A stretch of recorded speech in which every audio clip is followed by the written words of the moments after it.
창립 97주년을 맞았습니다. 창립 97주년을 맞아 우리가 다 알지만 교회는 이렇더라, 교회는 이런 곳이다 라는 것을 다 인지하고 있지만 우리가 또 다시 한번 교회를 오늘 본문의 말씀을 통해서 살펴보고 또 이 시대 가운데 교회가 처한 상황을 진단해 보며 우리의 교회됨을 새롭게 하는 시간 되었으면 합니다. 우선 교회에 대한 우리 그 용어 자체의 정의부터 살펴볼 필요가 있습니다. 이 교회는 복음서에서 특히 베드로의 신앙 고백, 주는 그리스도시요 살아계신 하나님의 아들이십니다. 마태복음 16장 18절에 베드로의 이 신앙 고백을 들으시고 예수님께서 이렇게 말씀하시죠. 참 잘하였다. 네 고백 위에 내가 내 교회를 세우리니. 이때 하나님 주님께서 내 교회를 세우신다라고 하시면서 이 교회라는 단어가 처음으로 등장을 하게 됩니다. 그럼 이 교회라는 단어가 한글로 처음에는 쓰여지지 않았을 것 아닙니까? 헬라어로 쓰여졌습니다. 에클레시아라는 단어를 사용했습니다. 그런데 이 에클레시아라는 단어가 교회를 뜻하는 단어로 처음 창조에서 쓰게 된 단어가 아니라 그 이전부터 로마 당대의 문화 속에서 에클레시아라고 불리는 쓰여지는 단어였던 것입니다. 그럼 무엇을 위해서 이 단어가 우선 쓰여졌는가?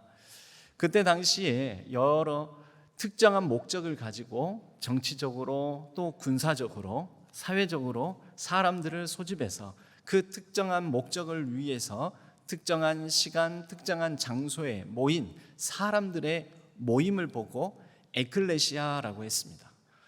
정치적인 모임도 에클레시아였었고요. 뭔가를 결정하고 투표하기 위해서 모인 그런 모임도 에클레시아. 또 뭔가 사회적인 일들을 놓고 서로 토론을 나누는 그런 사람들의 모임도 에클레시아. 사도행전에 보면 이 에클레시아가 실제 그러한 의미를 가진 뜻으로 쓰여진 장면이 나옵니다. 사도행전 19장 39절에 보면 만일 그 외에 무엇을 원하면 정식으로 민회에서 결정할지나. 민회, 그 지역의 시민들의 회의체 모임, 이 민회가 에클레시아라는 단어를 사용했습니다. 여러분, 그렇다면 이러한 특정한 목적을 위해 사람들을 불러 모아가지고 시간과 장소를 구별해서 모인 사람들을 향해 에클레시아라고 했다면 이 단어를 굳이 교회에 썼던 이유가 있을 것 아닙니까? 에클레시아라는 단어는 에크와 클레오라는 단어의 합성어입니다. 에크는 밖으로라는 뜻이고 클레오는 부르다라는 뜻입니다. 그러니까 어떤 집안에 있는 사람을 밖으로 불러내어 특정한 목적을 위하여서 모인 모임이라는 거죠.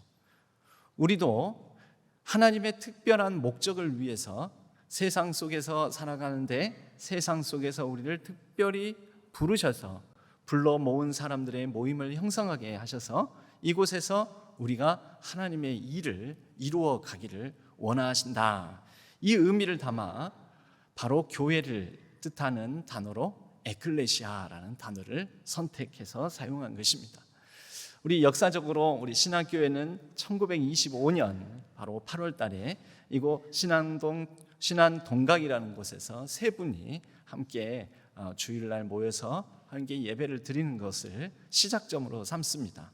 우리 한국 개신교는 1885년 인천 제물포항에 장로교 선교사님인 언더우드 선교사님과 감리교 선교사님인 아펜젤러 선교사님이 제물포항에 도착한 것으로 한국 개신교회의 원년을 삼습니다. 실제 이제 눈에 보이는 이런 신앙교회와 같이 교회 건물, 예배당을 가진 교회로서는 그로부터 2년 뒤인 1887년 세문안, 서대문을 세문이라고 합니다. 세문, 서대문 안쪽, 도성 안쪽에 세문안 교회라는 곳을 언더우드 선교사님이 세우셔서 최초의 장로교회가 되고, 그리고 덕수궁 돌담길 옆에 있는 정동에 아펜젤러 선교사님이 바로 그곳에 정동 제1교회라는 곳을 세우셔서 한국교회의 장로교와 감리교, 한국교회 전체에 명실상부한 최초의 교회당 교회를 이렇게 세워 나가게 됩니다. 우리 신앙교회도 이런 전체 한국 개신교회 역사의 흐름 속에 벗어나 있지 않고 하기 때문에 그 교회의 기원, 우리 한국 교회의 처음 출발점을 함께 나누어 보았습니다. 그러면 바로 이렇게 특별한 목적을 위하여 하나님께서 예수님을 주로 고백한 사람들을 불러내신 목적이 에클레시아라고 부르신 목적이 무엇이겠습니까? 여러분, 오늘 말씀을 통해 우리가 한 3가지 정도 교회에 대한 정의를 나눠보고 또 오늘날 현실 속에서 이 교회가 닥친 상황과 환경에 대한 진단을 같이 나눠보고자 합니다. 이 첫 번째, 오늘 말씀에 보면 27절에 너희는 그리스도의 몸이요 지체의 각 부분이라 라고 말씀을 합니다. 그리스도의 몸, 교회는 그리스도의 몸이라는 것이죠. 불러내서 그리스도의 몸을 이루어가게 하셨다. 몸이면 몸에는 머리가 있을 것 아닙니까? 머리는 주 대신 우리 주 예수 그리스도를 머리로 삼은 한 몸 공동체, 하나의 교회의 공동체라는 것입니다. 그래서 서로 한 몸 공동체를 이뤘으니 때로는 교회 안에서 아픔을 당한 자, 연약한 자, 그런 사람들이 있다면 이렇게 특별한 목적으로 불러 모은 사람들의 모임, 교회 안에서 그 사람들을 돌보고 살피고 돕고 하라는 의미가 담겨 있습니다. 예수 그리스도께서 머리 되신다는 것은 주권을 가지고 다스리시고 통치하시는 곳이라고 말할 수가 있는데, 우리가 이 교회의 정의, 의미를 조금은 더 확장해서 생각해 볼 필요가 있습니다. 예수 그리스도께서 우리 신한교회 안에서만 머리이십니까? 그렇지 않습니다. 예수님은 이 세상을 다스리시는 만유의 주이십니다. 온 자연 만물 생태계를 다스리시는 또한 창조주 하나님의 아들이시자 이 창조의 세계를 회복하시고 구원하시기 위해서 인간뿐만 아니라 온 세계 만물을 회복하시기 위해서 오신 또 구원자 하나님 되십니다.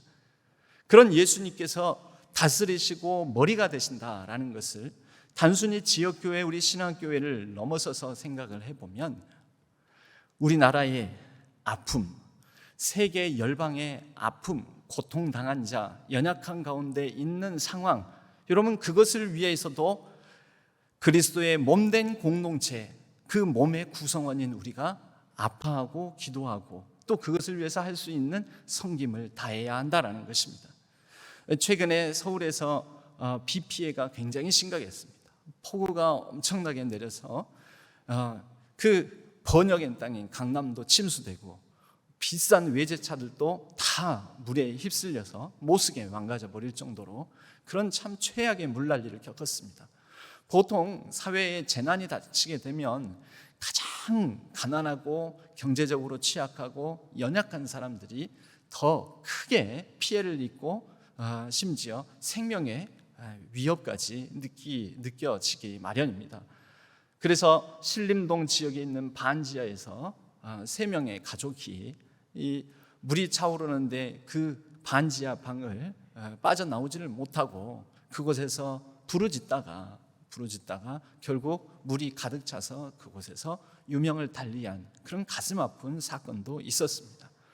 우리는 이런 일들을 보면서 우리 교회 밖의 일이지만 주 대신 예수 그리스도를 믿는 사람, 예수 그리스도를 머리로 고백하는 사람으로서 이러한 일들에 대해서 마음 아파하고 또 섬기고 돕고자 하는 그런 이 한몸 공동체의 일원으로서의 다짐을 가져야 합니다. 이번에 폭우는 세계 기후 위기 변화로 말미암은 결과라고 많이들 얘기합니다. 서울에서는 그렇게 비가 내렸는데 우리나라가 그렇게 넓지는 않지만 우리 광주 지역에서는 비가 많이 오지 않았습니다. 이 정도 차이만 하더라도 그래도 양호하다 싶은데 세계의 어떤 곳에는 비가 안 와야 될 곳에 비가 갑자기 내리고 또 비가 와야 될 곳에 비가 오지 않으므로 폭염과 가뭄으로 사람들이 죽음을 당하고 또 가축들과 생명체들이 다 고사되는 그런 위기 가운데 놓이는 것을 보면서 세계 온 우주 만물, 이 자연 세계 만물의 주인 되시는 예수 그리스도를 머리로 삼은 우리는 이 생태계의 신음, 자연 환경의 부르짖음, 그로 말미암은 기후위기 변화를 놓고도 마음을 쓰고 간절한 마음을 가져야 하는 것입니다. 샴 쌍둥이라고 있습니다. 샴 쌍둥이는 머리가 둘, 태어나면서 기형으로 태어나는데 이게 분화가 되지 않고 머리가 둘 달린 상태에 몸통은 하나, 그래서 몸통과 다리를 같이 공유해서 그렇게 태어난 그런 이제 샴 쌍둥이를 보고 랍비, 유대인 랍비 선생님에게 한 유대인 제자가 와서 물었다라는 것이죠. 이 샴 쌍둥이는 머리가 둘이니까 두 사람입니까? 한 사람입니까? 사실 되게 이 곤혹스러운 질문일 수도 있는데 랍비가 이렇게 대답을 했다라는 것입니다. 만약에 한쪽 머리에 세게 머리를 쳐서 만약에 반대쪽에 있는 머리에 있는 그 사람의 표정이 일그러지고 아픔을 느끼면서 운다면 이 샴 쌍둥이는 하나다. 그런데 한쪽 머리를 때렸는데 이 머리를 때리는 장면을 보고 그 옆에 있는 다른 쪽 머리가 보면서 낄낄거리고 웃거나 아무런 반응이 없다면 이 샴 쌍둥이는 둘이다 라고 이렇게 대답을 했다라는 것이죠. 여러분, 우리가 예수 그리스도를 믿으며 그리스도 예수 안에서 우리 교회 공동체가 한 몸이요, 더 나아가서 확대된 한 몸 공동체로서 이 사회와 민족, 세계의 열방이 그리스도 예수의 다스림 가운데 있는 한 몸이요, 온 자연 만물 생태계까지 그리스도 예수를 머리로 하는 그분이 다스리시는 한 몸의 일원임을 우리가 고백합니까? 그렇다면 우리는 이것을 놓고 탄식하고 아파하고 이것을 돕고 치유하기 위하여 애를 써야 하는 것입니다. 우리는 아프면 우리 몸의 온 신경이 그곳에 집중됩니다. 아무리 작은 가시가 박혀도 그 작은 가시 박히는 곳을 계속 신경 쓰고 우리의 모든 관심이 거기에 집중됩니다. 하나님께서는 한 몸 공동체를 이룬다라는 것을 그렇게 아픔이 있는 곳에 신경을 쓰고 마음을 품는 것을 말씀하신 것입니다. 우리 신앙교회는 97년 지금까지의 역사를 가지고 있습니다. 앞으로 우리 신앙교회가 이 사회의 아픔, 지역, 또 우리 대한민국 현실, 또 온 세계 만물, 피조 세계에 대한 아픔을 공감하는 교회로 그렇게 주 예수 그리스도께서 다스리시는 그분을 주인으로 삼아 그분이 다스리시는 곳곳을 같은 한 몸의 일원임을 고백하는 것을, 그리고 마음에 품는 것을 신앙교회의 앞으로의 비전으로 삼게 되기를 간절히 소망합니다. 두 번째로는 교회는 의인이면서 죄인들의 모임이라는 것입니다.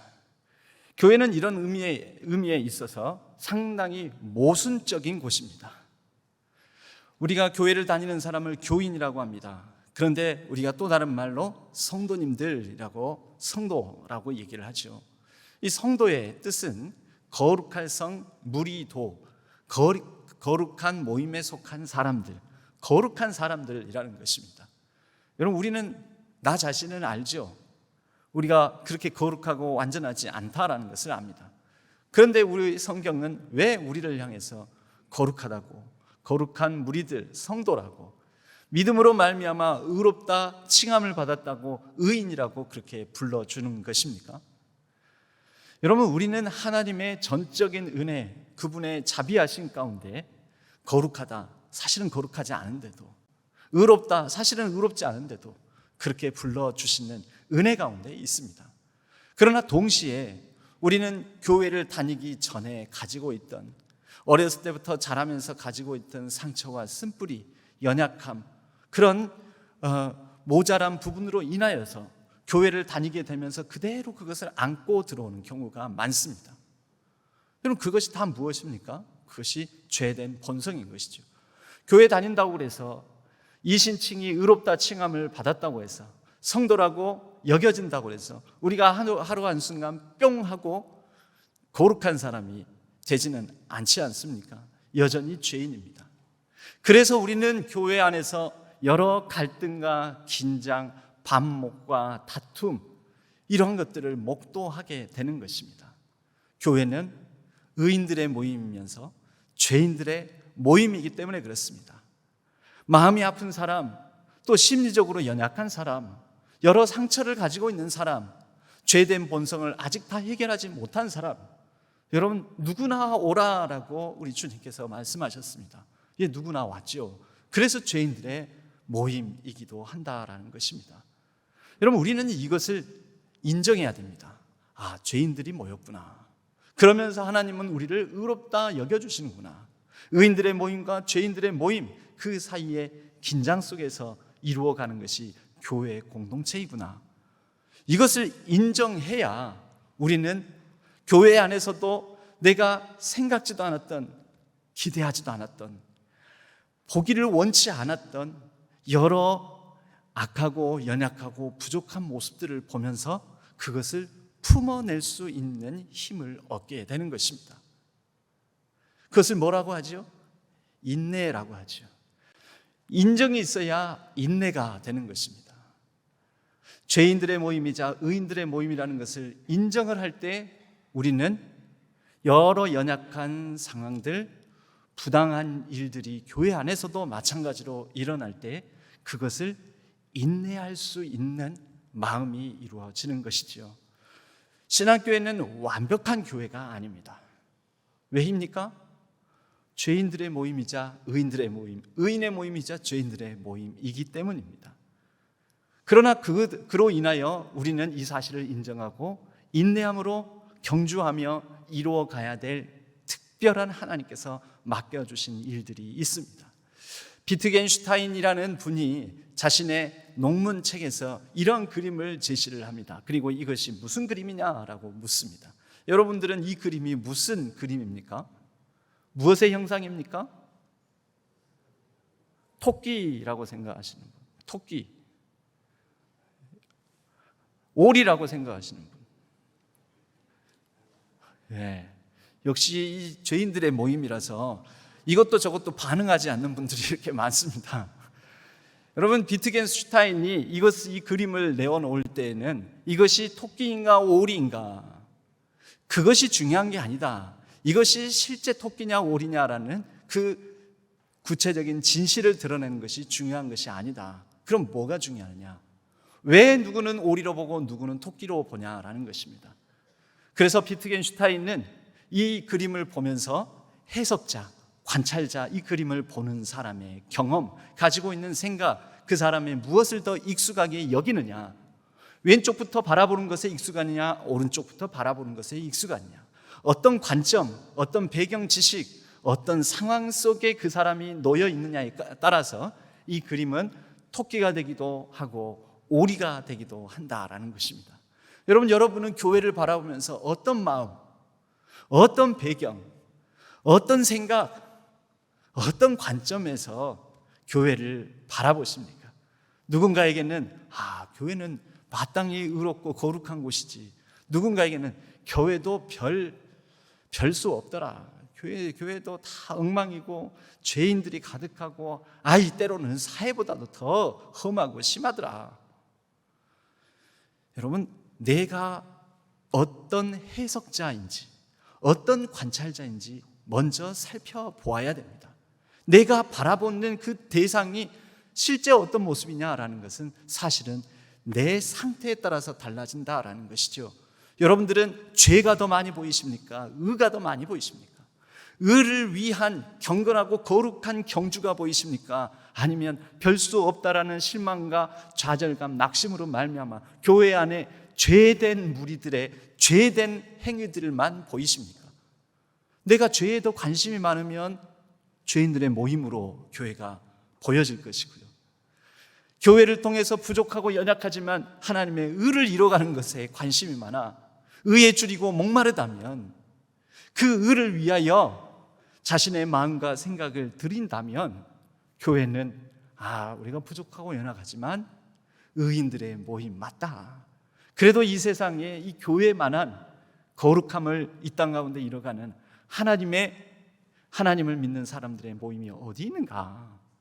그러면서 교회를 향한 절망보다는 소망과 희망을 보기도 한다라는 것입니다.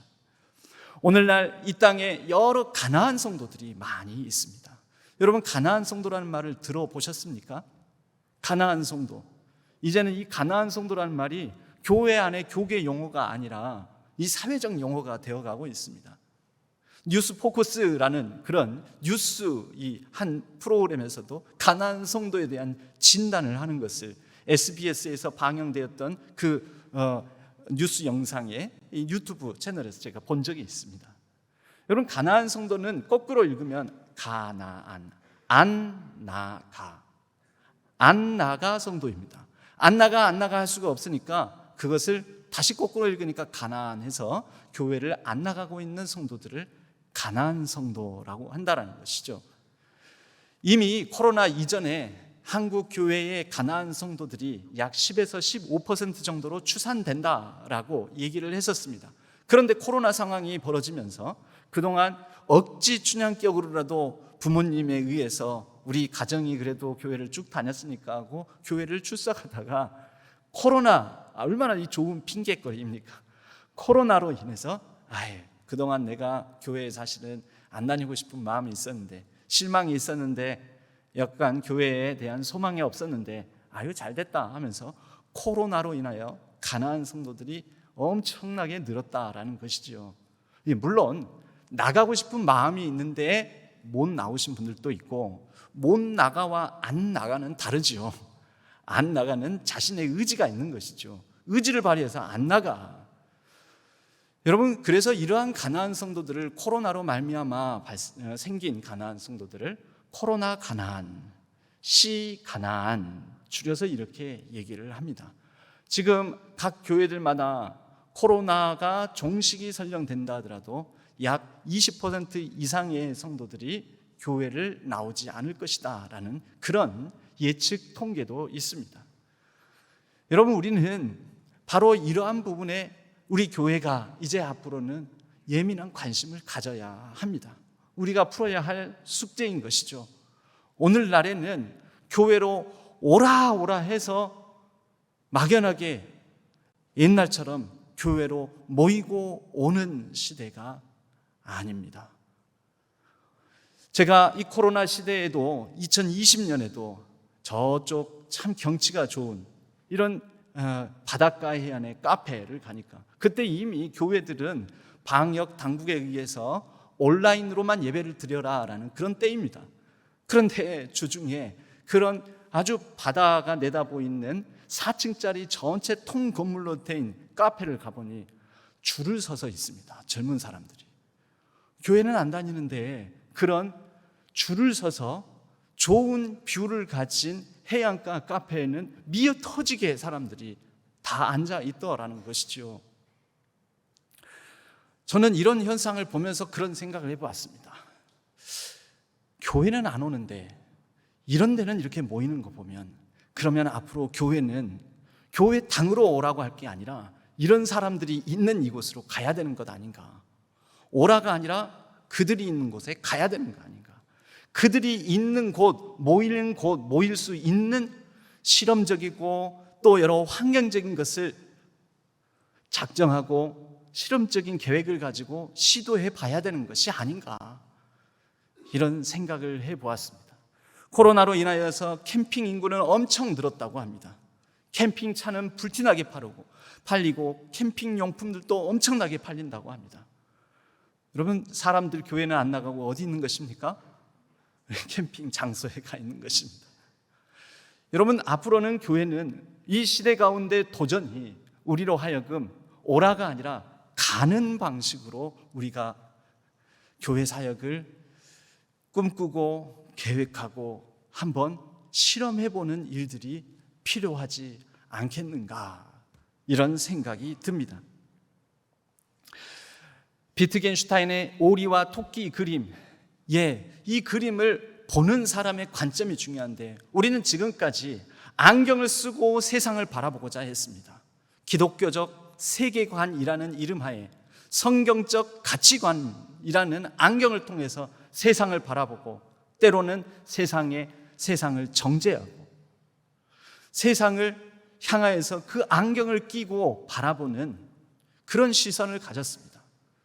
그런데 오늘날에는 우리가 안경을 가지고 바라보는 것도 필요하지만 세상이 여러 물결 속에서 비춰주고 보여주는 세상의 거울 가운데 우리 자신을 비춰보는 것도 필요합니다. 안경도 필요하고 거울도 필요합니다. 세상이 우리를 향하여 어떻게 비춰주고 있는가? 그래서 우리 자신이 어떻게 보이는가? 우리 자신의 온 매무새를 다듬고 우리의 모양과 생각을 다듬고, 그래서 오늘날에는 예전의 부흥 성장의 방식은 불로 뜨겁게 열정과 헌신으로 해왔었지만 오늘날에는 냉철하고 냉정한 분석을 가지고 우리 자신을 성찰해보고 우리 자신을 돌아보고 반성하는 것도 필요하다라는 것입니다.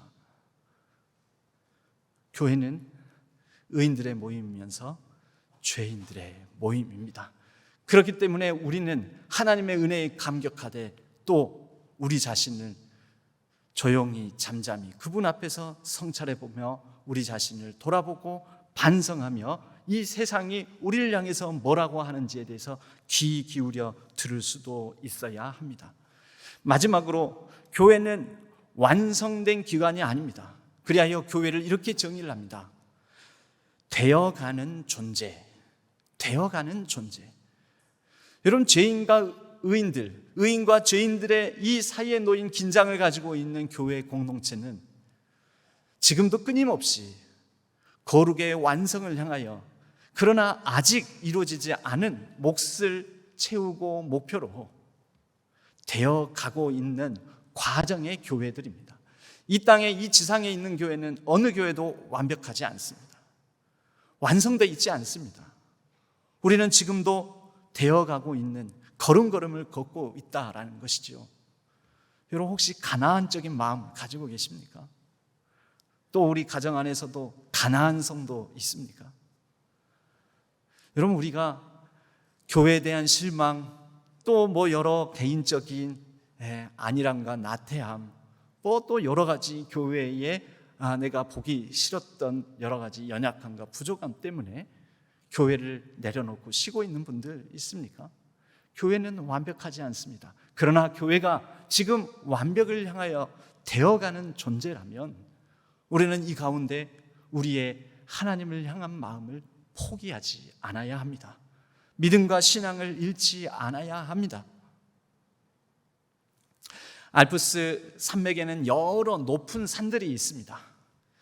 그 알프스 산들 중에는 어떤 산 정상 부위에 가면은 십자가가 이렇게 세워져 있습니다. 아니, 이 3,000m, 거의 4,000m 육박하는 이곳에 정상 부근에 웬 십자가일까? 웬 십자가일까? 보통 십자가는 사람이 죽은 자리 무덤에 세워놓는 것 아니겠습니까? 여러분, 한 알프스 산의 정상에 담긴 이야기입니다. 한 사람이 이 정상을 향하여 정복하기 위하여 여정길을 나섰습니다. 그런데 이 여정길 가운데 갑자기 어마어마한 한 치 앞도 안 보이는 눈보라에 휩싸이게 되었습니다.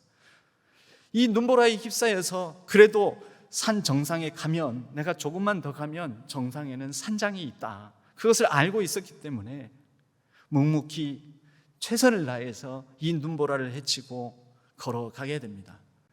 그런데 설상가상으로 눈보라에 이제 어둠이 찾아옵니다. 밤이 되었습니다. 칠흑 같은 어둠과 그 눈보라로 말미암아 시야가 막혀 있는 가운데 정상을 향하여 올라가다 이내 포기해버리고 맙니다. 그리고 그 자리에서 죽음을 맞습니다. 그 자리에 십자가를 세워놓게 되었습니다. 그런데 목표로 했던 그 산장이 이 십자가 세워진 그 사람의 죽음의 자리, 무덤과 같은 이 자리에서 불과 5m 떨어져 있었다라는 것입니다. 5m, 조금만 더 가면 됐는데 거기에서 발걸음을 멈추고 포기한 이유로 그 자리에서 죽음을 맞이하게 되었다라는 것이죠. 여러분, 오늘날 교회에 소망이 있느냐라고 세상이 묻고, 때로는 우리에게도 그런 암울한 마음이 세상의 여러 공격과 비난 가운데 들지도 모릅니다. 그러나 여러분, 우리는 포기하지 말아야 합니다. 그까지 한 걸음. 여러분, 우리가 정상에 오르는 것은 우리가 목표로 삼지만 그것은 하나님께서 하실 일이요 우리는 한 걸음 한 걸음 포기하지 아니하고 보여주신 그 뜻을 따라 거룩과 완전함, 온전함을 향하여 인내와 또 견딤으로 묵묵히 걸어가는 것입니다. 저와 여러분, 우리가 포기하지 않고 걸어가는 그 걸음을 통하여 우리 신앙교회는 더욱더 하나님의 아름다운 의를 이 땅 가운데 이루어가고 하나님의 영광을 드러내며 하나님의 거룩하고 온전함을 이 세상 가운데 발휘하며 세상을 치유하는 귀하고 복된 교회가 될 줄로 믿습니다. 사랑하는 우리 모든 신안의 성도님들, 포기하지 마시기 바랍니다.